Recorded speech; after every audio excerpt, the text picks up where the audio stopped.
एक बार एक साधु अपनी प्यास बुझाने के लिए नदी के किनारे पानी पीने के लिए जाता है और पानी पीकर वो वहां विश्राम करने के लिए कुछ दूर जाकर लेट जाता है और वहां से एक मुलायम पत्थर उठाकर अपने सर के नीचे उसका तकिया बनाकर वो वहां लेट जाता है। कुछ देर के बाद कुछ महिलाएं वहां पानी भरने के लिए आती हैं और साधु को इस तरह लेटा देख और उस पत्थर को उसके सर के नीचे तकिया रूपी देख एक महिला बोलती है, ये कैसा साधु है?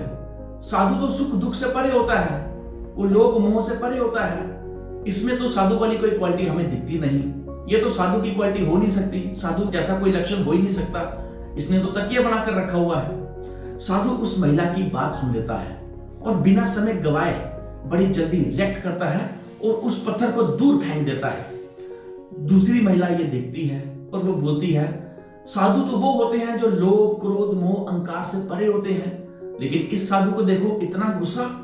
साधु को तो गुस्सा शोभा ही नहीं देता। वो तो साधु हो ही नहीं सकता जिसको इतना गुस्सा आए। ये तो साधु वाला लक्षण ही कोई नहीं है। इसको साधु किसने बनाया? साधु उस दूसरी महिला की भी बात सुनता है और साधु कुछ टेंशन में पड़ जाता है।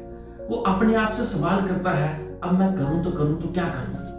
ये तो बड़े ज्यादा प्रश्न महिलाएं कर रही हैं। तीसरी महिला साधु को देखकर वो बोलती है, साधु महाराज, यहां तो बहुत सारी महिलाएं दिन में आती हैं और उनमें से बहुत सारी महिलाएं आपको कुछ ना कुछ बोलेंगी।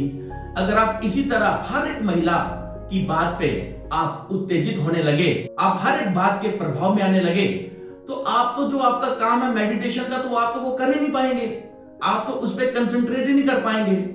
उनमें से चौथी महिला एक बहुत शानदार, एक बहुत उत्तम बात साधु महाराज को करती है।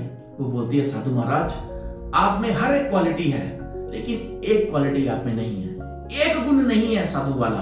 वो है कि आज भी आप में अहंकार विद्यमान है, आप में आज भी ईगो है। यही कारण है कि आप हर एक बात पे रिएक्ट कर रहे हैं, आप हर एक बात के प्रभाव में आ रहे हैं।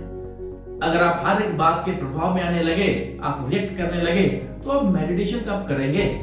आप कंसंट्रेट कर ही नहीं सकते अपनी मेडिटेशन पे, आप अच्छे से ध्यान लगा ही नहीं सकते, तो आप साधु तो रहेंगे नहीं। साधु उन महिलाओं की बात बड़े गौर से सुनता है और वो प्रण करता है कि आइंदा मैं किसी की बात पे भी रिएक्ट नहीं करूंगा, किसी की बात पे भी उसके प्रभाव में नहीं आऊंगा।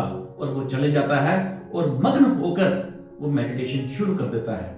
दोस्तों, हमारी आपकी जिंदगी में भी जब हम अपने लक्ष्य की तरफ बढ़ रहे होते हैं तो हमें बहुत सारे कमेंट सुनने को मिलते हैं, तरह तरह की बातें सुनने को मिलती हैं जो हमें आपको डीमोटिवेट करती हैं, जो एक नेगेटिविटी फैलाती हैं। दोस्तों, अगर हम हर एक बात पे रिएक्ट करने लगे, अगर हम हर एक बात को सोचने लगे, उसके प्रभाव में आने लगे, तो दोस्तों हम अपने लक्ष्य की तरफ बढ़ ही नहीं सकते।